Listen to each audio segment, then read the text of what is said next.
बैठे नरसिंह हुए अपमानित।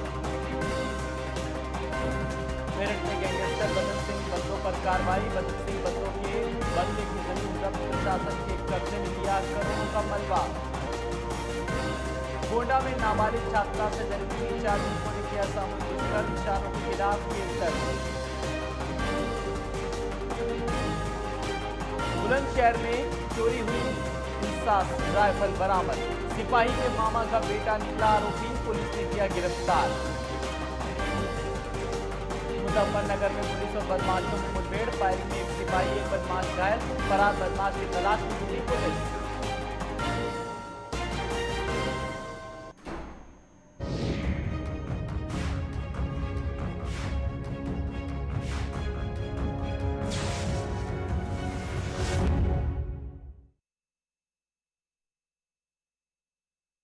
नमस्कार, मैं हूं आपके साथ आलोक। त्योहार का सीजन कुछ ही दिनों बाद शुरू हो रहा है और त्योहार के सीजन से पहले ही मिलावटखोर बड़े पैमाने पर खाद्य पदार्थों का उत्पादन करने में जुट गए हैं। बताया जा रहा है कि बड़ा बाजार कटरा मानराय स्थित प्रतिष्ठान पर फफूंद लगी मिठाइयां बिकने की शिकायत मिलने पर वीरेंद्र द्विवेदी के नेतृत्व में टीम गठित कर खाद्य सुरक्षा अधिकारी ने दुकान पर छापा मारा और मिठाइयों के सैंपल लिए और इसके अलावा विभिन्न स्थानों से 16 दूध के नमूने लिए गए।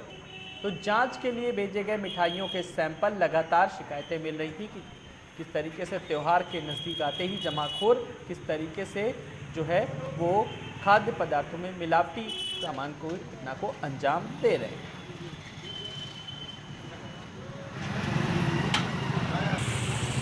कल एक कस्टमर ऑफिस में शिकायत लेके आए थे कि उनके यहाँ लड्डू का डिब्बा गया था। उस मिठाई के डिब्बे में लड्डू में फंगस पाया गया था। उनकी शिकायत को देखते हुए हमने मुख्य स्वच्छता अधिकारी और खास स्वच्छता अधिकारी की टीम को मौके पर भेजा और वहाँ पर लड्डू और बर्फी जिसमें संदेह था कि हाँ हो सकता है इसमें मिलावट हो, वो सैंपल लिए गए हैं। सैंपल जांच के लिए भेजे गए हुए हैं। जो रिपोर्ट आएगी उसके आधार पर कार्रवाई की जाएगी। सर, क्या पुष्टि हुई अभी तक कि वो मिठाई जो आपके पास आई थी, जो लेके पीड़ित आया था, तो वो मिठाई दीपक स्वीट्स की ही है? हाँ, वो मिठाई का डिब्बा दीपक स्वीट्स का ही था। हाँ, ये पुष्टि हुई है कि दुकान मालिक की तरफ से कि मिठाई हमारे पास से ही गई थी। अब दुकान मालिक ने इस बात को इनकार नहीं किया कि हाँ उसके यहाँ मिठाई नहीं हो, तो दुकानदार की ही मिठाई थी, दीपक स्वीट्स की ही मिठाई थी।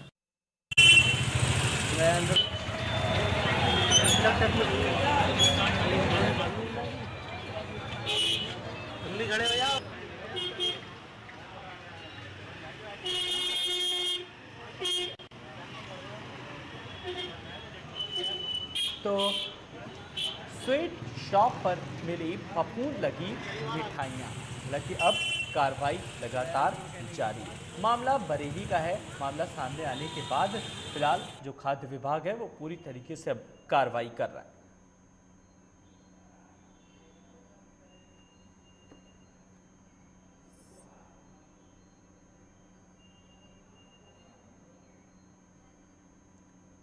तो स्वीट शॉप पर मिली फफूंद लगी मिठाइयाँ लगातार त्यौहार के नज़दीक आते ही, लेकिन अब जो खाद्य विभाग है वो भी पूरी तरीके से अब सजग नज़र आ रहा है। उसने भी जगह जगह पर पूछताछ शुरू करी है और छापेमारी की कार्रवाई को अंजाम दिया जा रहा है। तो नक्कालों से, मिलावटखोरों से अब पूरी तरीके से सावधान रहना होगा।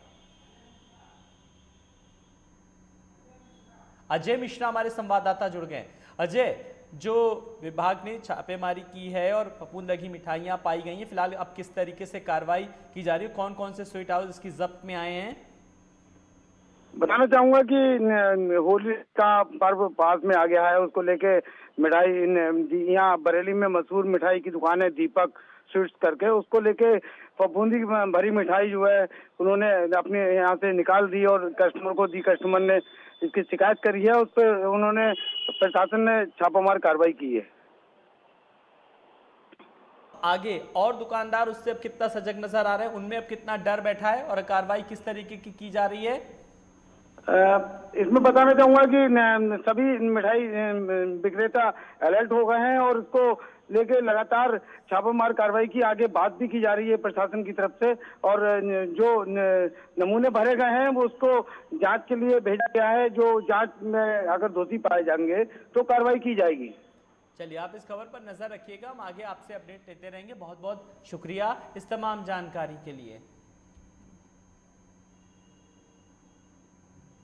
वहीं हमीरपुर के मझगांव थाना इलाके में एक सनसनीखेज वारदात सामने आई, जहां घरेलू कलह से परेशान पति ने पत्नी की गला दबाकर हत्या कर दी और अधजले शव को खाई में फेंक दिया, और जिसके बाद पति ने पत्नी की गुमशुदगी की रिपोर्ट पुलिस में भी दर्ज करवा दी। लेकिन जब मृतका के परिजनों ने पति पर ही महिला को गायब करने का शक जताया तो पुलिस ने पति को हिरासत में लेकर मामले की जांच की, जिसके बाद पति ने पूरी वारदात को कबूल किया।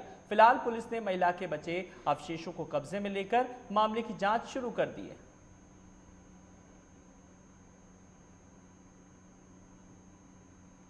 लगा के बताया कि तुम्हारी बहन भाग गई। हम फिर यहाँ आए, हम इनसे पूछताछ की, ये नहीं बता रहे थे। हमने ढूंढ दिया, ढूंढते ढूंढते हमको एक शिनाख्त ये मिली, खेत से ये घसीट के ले जा रहा था।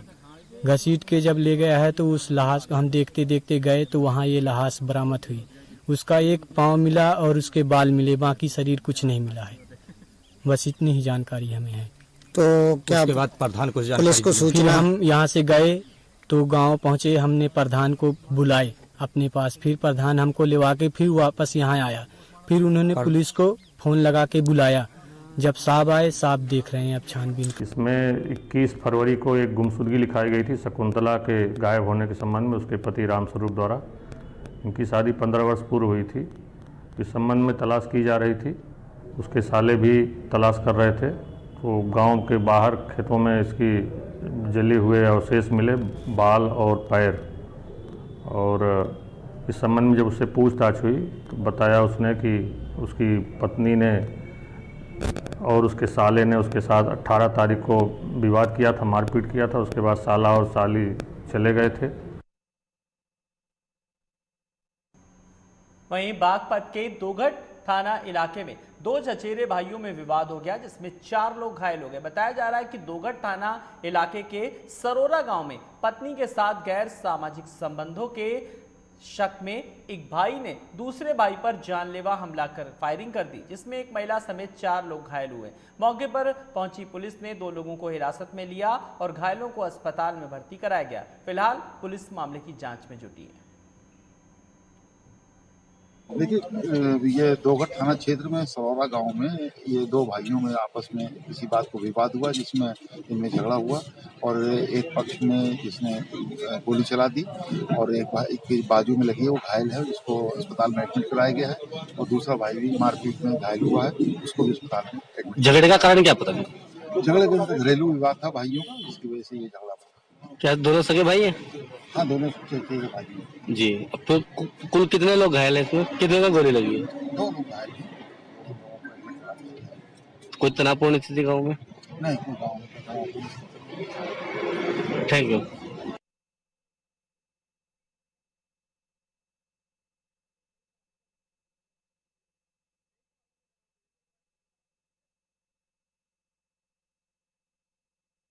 का सामने आया फायरिंग में मामले की जांच में हालांकि पुलिस पूरी तरीके से जुटी हुई है।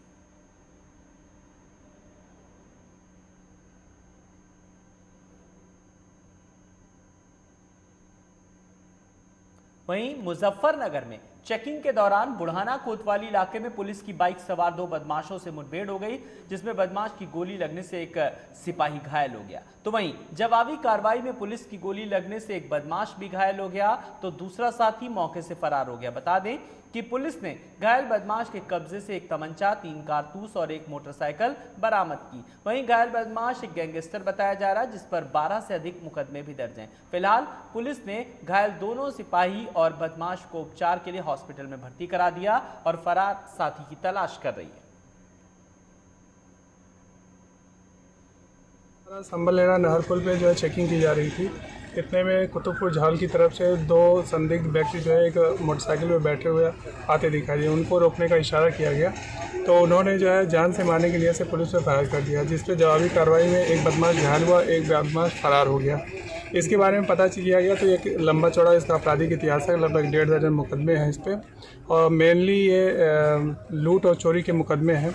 इसके बारे में ये भी पता चला कि कुतुबपुर में एक चोरी हुई थी इन्वर्टर की, वो इससे बरामद हुई है। एक मोटरसाइकिल बरामद हुई है चोरी की, दूसरा इससे एक तमंचा बरामद हुआ है और कारतूस बरामद हुआ है।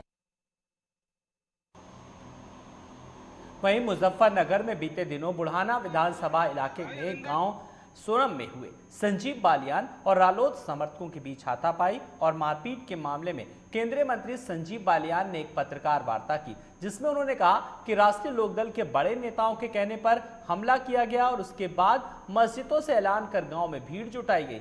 वहीं उन्होंने कहा कि भैंसवाल गांव में समाजवादी पार्टी के जो उम्मीदवार थे उनकी पार्टी और उनके परिवार के लोगों द्वारा नारेबाजी की गई और बदतमीजी का प्रयास किया गया। दरअसल केंद्रीय मंत्री डॉक्टर संजीव बालियान शाहपुर इलाके के मंसूरपुर रोड स्थित ईंट भट्टे पर उद्घाटन करने के लिए पहुंचे थे, जहां बीजेपी समर्थकों और किसानों ने संजीव बालियान के समर्थन में एक मीटिंग की। इस मीटिंग के दौरान किसानों ने संजीव बालियान के कंधे पर उठाकर जिंदाबाद के नारे लगाए।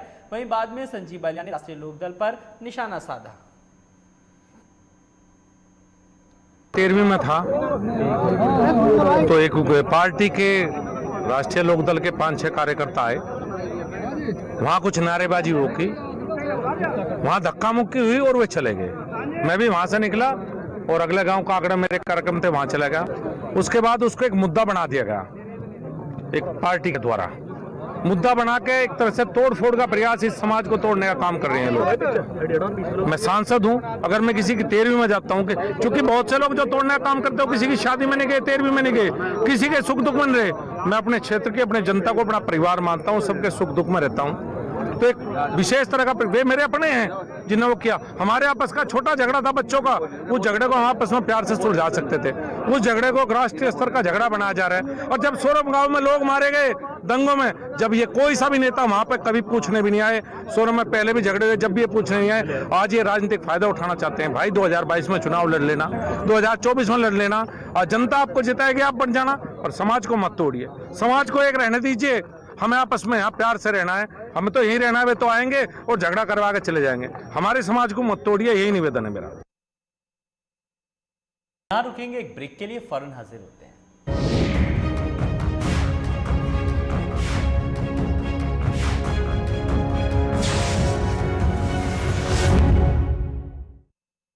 खूबसूरती के लिए सिर्फ हल्दी चंदन वाली क्रीम, ये बीते जमाने की बात है। आज आपकी स्किन को चाहिए कुछ एक्स्ट्रा, जैसे Roop Mantra Ayurvedic face cream and face wash.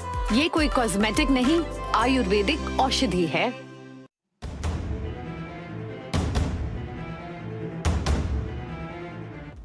सत्ता के गलियारे की हर खबर या हो सरकार से जुड़ी हर बात, राजनीति के तीखे हमले हो या हो राजकाज की हर चाल, जमीन से जुड़े मुद्दे हो या फिर पलायन की बात, उत्तराखंड में 30 से ज्यादा अनुभवी रिपोर्टर्स जो मैदान से लेकर पहाड़ों तक उठाएंगे मुद्दे की आवाज। देवभूमि से हर खबर हमसे लीजिए, देखिए उत्तराखंड लाइव, सुबह 9 बजे, दोपहर 2 बजे और शाम 6 बजे, सिर्फ लाइव टुडे पर।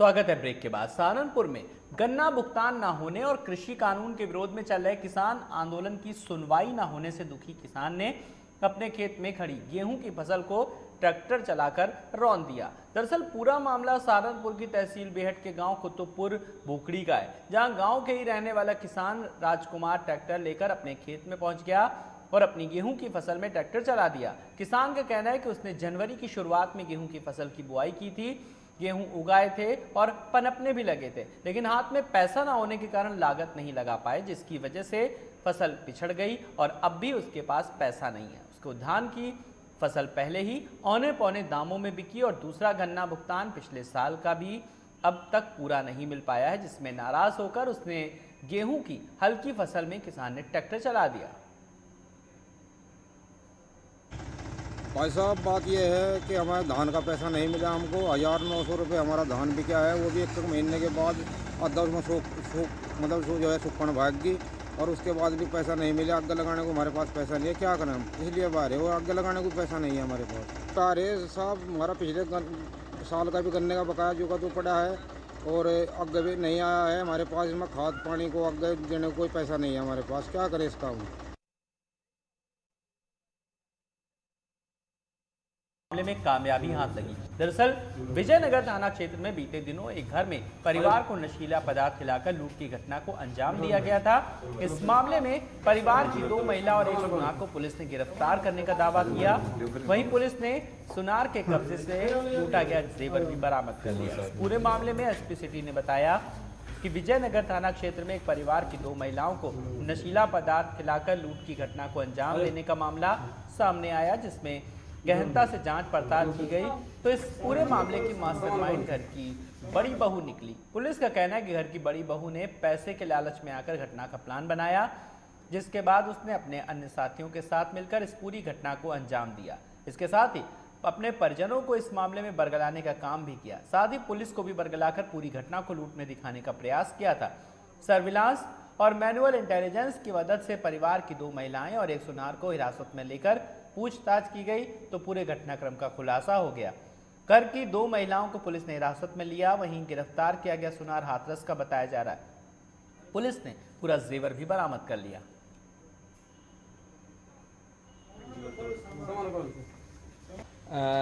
देखिए 22 तारीख को थाना विजयनगर में ये सूचना मिली कि एक महोदय अपने बड़े बेटे के साथ बाहर गए हुए थे। तभी उनकी जो बड़ी बेटे की बहू है उनको 2 लोग आए, उनको जहर खिलाया और उनके यहाँ से काफ़ी नकदी और ज्वेलरी चोरी करके ले गए। इसी पे मुकदमा पंजीकृत कर दिया गया 328 380 की धारा में। उसके बाद पुलिस ने इसमें विवेचना चालू करी।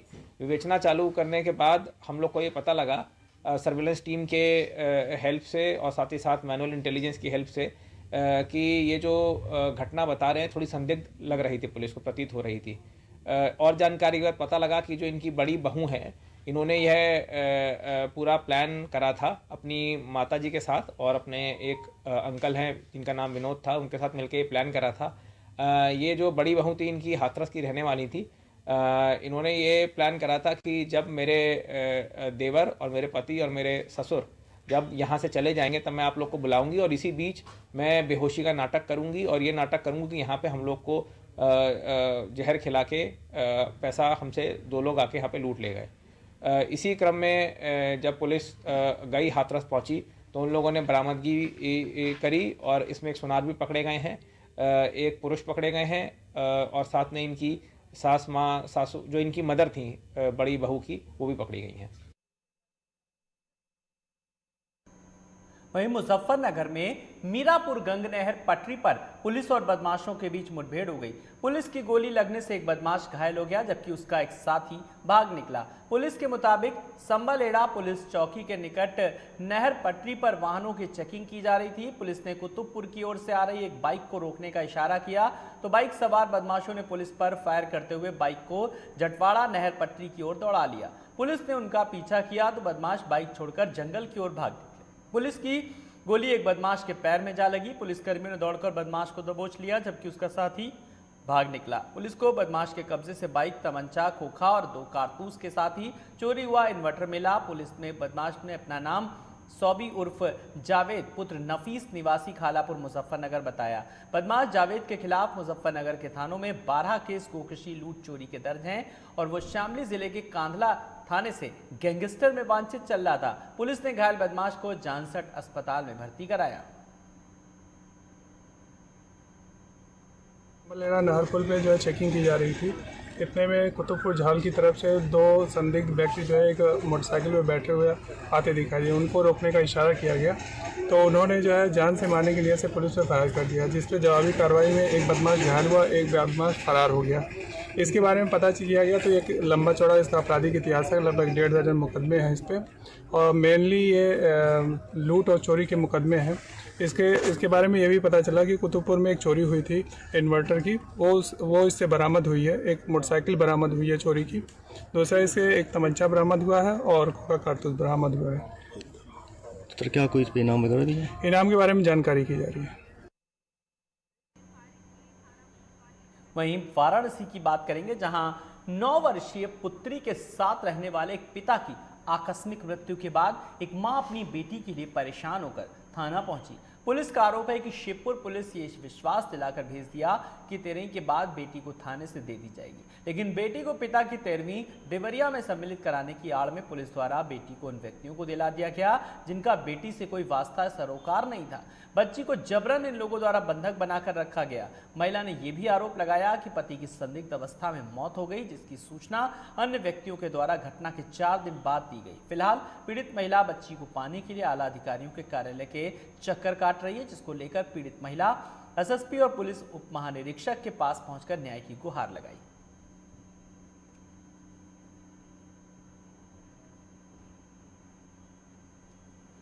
वहीं वाराणसी दौरे पर पहुंचे ऑस्ट्रेलियाई उच्चायुक्त वेरी ओफ्रेल ने काशी के ऐतिहासिक धरोहरों का भ्रमण किया।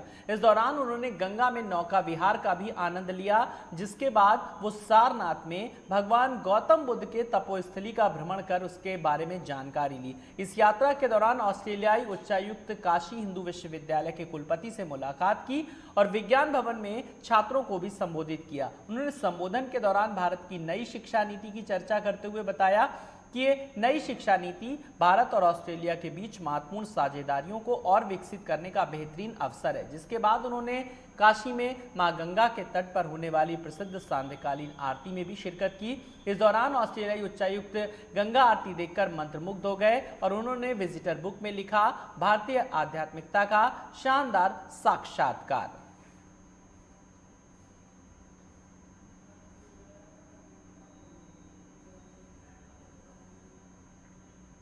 बड़े पर्दे पर जल्द ही एक देशभक्ति से सराबोर फिल्म देखने को मिलेगी। इस फिल्म का नाम फौजी कॉलिंग है, जिसका प्रमोशन करने स्टार कास्ट लखनऊ पहुंची। देशभक्ति की फिल्मों में आमतौर पर एक फौजी की दिलेरी और बॉर्डर पर उसकी शहादत को दर्शाया जाता है। देशभक्ति की फिल्मों में सैनिकों का अनुशासन और जंग देखने को मिलती है, लेकिन इन सब के पीछे उस फौजी का एक पारिवारिक जीवन भी होता है। इस फिल्म में वही कहानी दिखाने की कोशिश की गई है। एक रिपोर्ट देखिए। देशभक्ति की फिल्मों में आमतौर पर एक फौजी की दिलेरी और बॉर्डर पर उसकी शहादत को दर्शाया जाता है। देशभक्ति की फिल्मों में हमें सैनिकों का अनुशासन और जंग देखने को मिलती है, लेकिन इन सब के पीछे उस फौजी का एक पारिवारिक जीवन भी होता है जो शायद हम नहीं देख पाते। अब आपको एक सैनिक के परिवार में क्या स्थिति होती है, इन सब से रूबरू कराने के लिए फिल्म फौजी कॉलिंग जल्द ही बड़े पर्दे पर देखने को मिलेगी। फिल्म के स्टार कास्ट ने लखनऊ में प्रमोशन किया है और फिल्म के लीड एक्टर और बॉलीवुड के जाने माने सितारे शर्मन जोशी ने हमसे खास बातचीत की है और फिल्म में क्या कुछ नया देखने को मिलेगा, इसके बारे में बताया है। अपनी कॉमेडी फिल्मों से हंसाया है, रुलाया भी है, कई सारे रोमांटिक सीन्स भी आपने उनके देखे होंगे, लेकिन अभी बिल्कुल ही अलग जॉनर में नजर आने वाले हैं। फौजी की जिंदगी को दर्शाएंगे। शर्मन जोशी जी हमारे साथ है, बहुत ही बेहतरीन एक्टर है। सर बहुत बहुत स्वागत है आपका लखनऊ में। सबसे पहले हंसाते हुए आपका चेहरा हमने देखा है कि लोग अपने चेहरे सब लोगों को हंसा देते हैं, लेकिन इसमें लग रहा है कि रुलाने वाले फौजी की जिंदगी के ऊपर फिल्म बना रहे हैं। आपकी आंखें नम तो ज़रूर होगी, ऐसी उम्मीद है, क्योंकि अगर नम नहीं होगी तो हमारी पिक्चर खतरे में। लेकिन बहुत ही प्यारी सी हार्ट वार्मिंग सी फिल्म बनाई है। फौजी और उनके परिवार पे हमने खास करके ध्यान दिया है इस फिल्म के ज़रिए, और इस फिल्म के ज़रिए हम ऑडियंसेस को एहसास दिलाना चाहते हैं कि एक फ़ौजी का परिवार कितनी बड़ी कुर्बानी और बलिदान देते हैं एक फ़ौजी को अपने वॉर फ्रंट पे भेज करके। एक्चुअली सबसे बड़ी बहादुरी शायद वही दिखा रहे हैं, क्योंकि जब एक फ़ौजी जाता है और मान लो शहीद हो जाता है किसी बैटल में, तो फ़ौजी का परिवार उसके बाद पूरा अकेला हो जाता है। लेकिन इस फिल्म के ज़रिए हम ये बताना चाह रहे हैं, ऑडियंसेस को ये सेंसिटाइज करना चाह रहे हैं कि हमें फ़ौजी के, उस शहीद फ़ौजी के परिवार को हमेशा ये एहसास दिलाना चाहिए कि पूरा देश उनके साथ है, हम और पूरे देश को उन पे बहुत ज़्यादा गर्व है, और ये हमारी आँखों में, नज़रों में दिखाई देना चाहिए। सर कॉमेडी फिल्मों में हमने देखा उसमें तो अनुशासनहीनता चलती है, कोई दिक्कत नहीं है। इसमें बहुत ज़्यादा अनुशासन में आपको रहना पड़ा होगा, तो डिफरेंट जोनर था सर, कितना ज़्यादा डिफ़िकल्ट रहा आपके लिए? ड्रामेटिक है और लाइटर मोमेंट्स भी है, एक ह्यूमन इमोशंस, सारी हर किस्म की ह्यूमन इमोशंस आप एक्सपीरियंस करेंगे इस फिल्म के ज़रिए, क्योंकि एक फ़ौजी भी आम जिंदगी में तो हम सभी की तरह होता है, वॉर फ्रंट पे ऑफ कोर्स बहुत ही अलग किस्म का उनका काम होता है, जो हम शायद ना कर पाए या 100% नहीं कर पाएंगे। लेकिन घर पे वो एक आम इंसान होता है और हर इमोशन अपनी वाइफ के साथ, अपनी बेटी के साथ, अपनी माँ के साथ महसूस करता है, एहसास करता है। तो सारे इमोशंस ह्यूमन इमोशंस है, तो बस had to be close to my emotions and I could reach the emotions of the character. Sir, इस फिल्म के ज़रिए आपने एक फ़ौजी की ज़िंदगी को करीब से जाना है, देखा है। अभी जो आपने उन लोकेशंस पे जाके भी काम किया है जहाँ पर बहुत टफ होता है सर्वाइव करना, तो अभी आप जिस तरीके से व्यवस्थाएं देख रहे हैं, भारत की सरकार की बात करें या इंडिया की बात करें, जिस तरीके से जो फ़ौजी को जो भी सुविधाएँ दी जाती हैं, उसमें और भी ज़्यादा जो है उसमें बढ़ोतरी करनी चाहिए। आई एम श्योर कोशिश पूरी की जा रही होगी। बहुत सारे चैलेंजेस होते हैं देश को ऐसी सब चीज़ें करने में, और हम फिर भी अभी भी एक यंग देश है, अभी भी हमें दूसरे देशों के मुकाबले हमें और वक्त चाहिए, और वक्त में सब कुछ अच्छा ही होगा। सर, आखिरी सवाल है आपसे। लखनऊ आज आए हैं, यहाँ पे नवाबों का शहर है, बहुत कुछ खाने को है, घूमने को है, पहनने को है। आपने इसके पहले यहाँ पर आए, आपने कुछ कभी देखा है, और अभी आप कुछ आपका है एक्सप्लोर करने वाले हैं, क्या कुछ यहाँ के बारे में सुना, क्या कुछ देखा सर आपने? गलोटी कबाब खाने शाम को जाके कहीं खा के आऊँगा। शर्मन जोशी आज लखनऊ आए हुए हैं, उनके स्टारकास्ट भी साथ में है, तो इस फिल्म को लेकर काफ़ी ज़्यादा उम्मीदें हैं। और अभी भी जो भी फौज को लेकर या आर्मी को लेकर फिल्में बनती रही हैं, उनका कहना है कि उसमें वॉर दिखाया गया। फिलहाल इसमें उस तरीके का वॉर अभी तो नहीं दिखाया गया, लेकिन जो फौजी की जो निजी ज़िंदगी होती है उसको कहीं ना कहीं छूने की कोशिश की गई है। कैमरामैन सनोज शर्मा के साथ मयूर शुक्ला, लाइव टुडे, लखनऊ। इन्हीं खबरों के साथ इस बुलेटिन में इतना ही। नमस्कार।